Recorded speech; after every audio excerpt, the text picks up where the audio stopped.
Mainland Greece hangs down into the Mediterranean, surrounded by islands, and the southernmost one is long and narrow. This is Crete, and I'll sign it like this. 3,500 years ago, in the middle of Crete, at a place called Knossos, I'll sign like this, was the heart of the Minoan civilization. Minoan I'll sign like this. The name comes from King Minos of Greek myth. In 1900, there was a British man called Arthur Evans. With typical hair of the time and moustache, I'll sign him like this. He arrived at Knossos that year with a team of 100 men started digging, looking for finds in the hill. Down they went into the trench until they reached the level of the palace, a building built up round a central area. On the west side, he excavated rooms with wall paintings, and he found huge ceramic pots, many sculptures, beautiful objects, and scripts. Evans oversaw this work with much excitement. In 1903, they were working near the throne room, which is called this because Evans imagined the seat found here to signify the seat of power.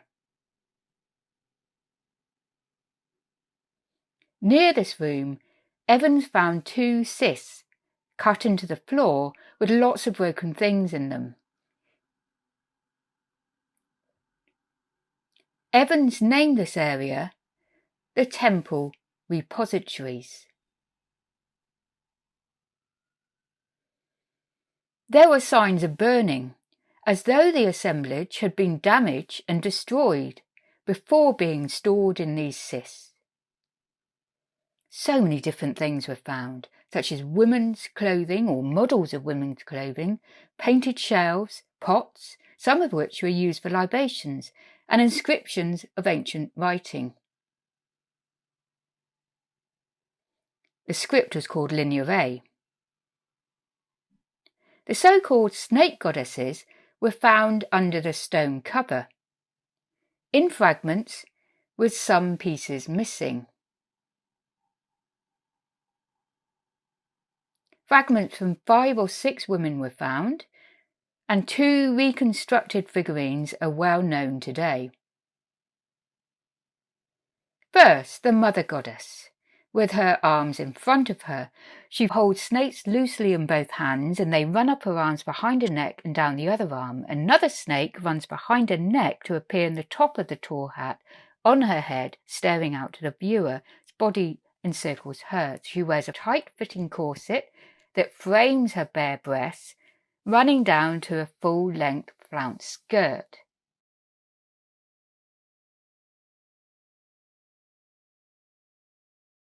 Evans called this figurine the Mother Goddess because it was slightly larger and had an elaborate headdress.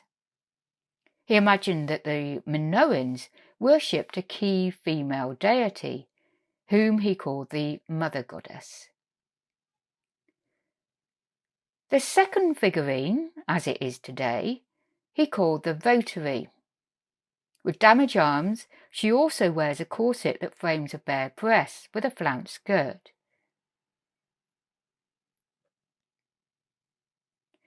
On this figurine, you can see flowers around her hat, on top of which sat a cat, and her long hair falls down behind her. He imagined that she was offering something ritually, so he named her the Votary. These are Evans's ideas, and therefore modern. We don't really know who they were meant to be originally and what they represented.